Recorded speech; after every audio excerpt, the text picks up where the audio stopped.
Perkenalkan, nama saya Valentin Sureken dengan NIM 2005-1103-002.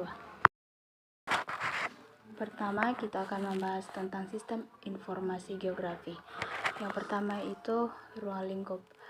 Ada 5 proses atau tahapan dalam ruang lingkup sistem informasi geografis, yaitu yang pertama input data.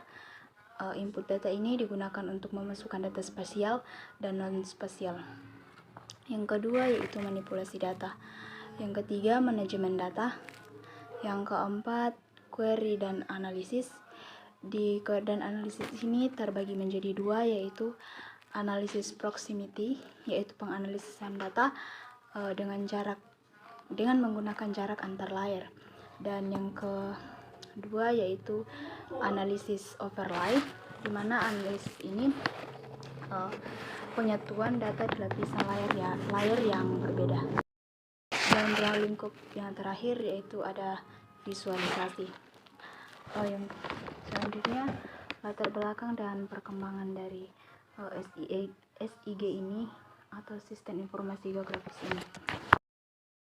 Latar belakang dan perkembangannya yaitu pada sekitar 35.000 tahun yang lalu ada gambar hewan buruan di dinding gua Lascaux di Prancis, dan ada sebuah garis sebagai rute dari hewan tersebut.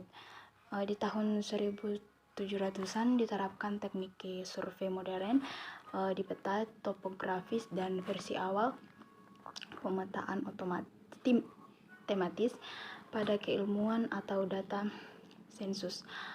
Kemudian pada abad ke-20 ada yang namanya litografi foto, yaitu pemisahan peta menjadi beberapa lapisan atau beberapa layer. Dan pada tahun 1967 disinilah awal mula digunakan SIG di Ottawa, Ontario oleh Roger Tomlinson dan diberi nama GIS atau Canada GIS atau SIG Kanada, yang dapat digunakan untuk menyimpan, menganalisis, dan mengolah data. Selanjutnya ada komponen SIG. Dari komponen SIG ini terdapat ada perangkat keras atau hardware, dan ada yang namanya perangkat lunak atau software, dan yang terakhir ada manusia atau user atau brainware. Dan fungsi dari manusia di sini yaitu untuk sebagai pengguna untuk mengolah data.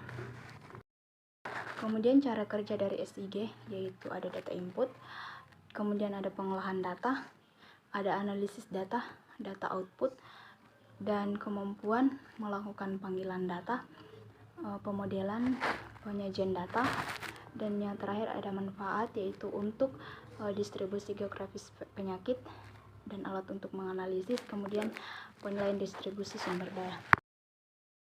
Kemudian materi yang kedua yang akan kita bahas yaitu metode data spasial serta pemilihan proyeksi dan koordinat sistem. Pendahuluan pengertian data spasial yaitu data yang berbentuk grafis yang ditunjukkan tempat-tempat di permukaan bumi. Kemudian sumber data spasial yaitu ada di peta analog, survei secara langsung, kemudian GPS, tabular, dan penginderaan jauh. Kemudian ada model data spasial, ada dua yaitu berbentuk vektor dan raster.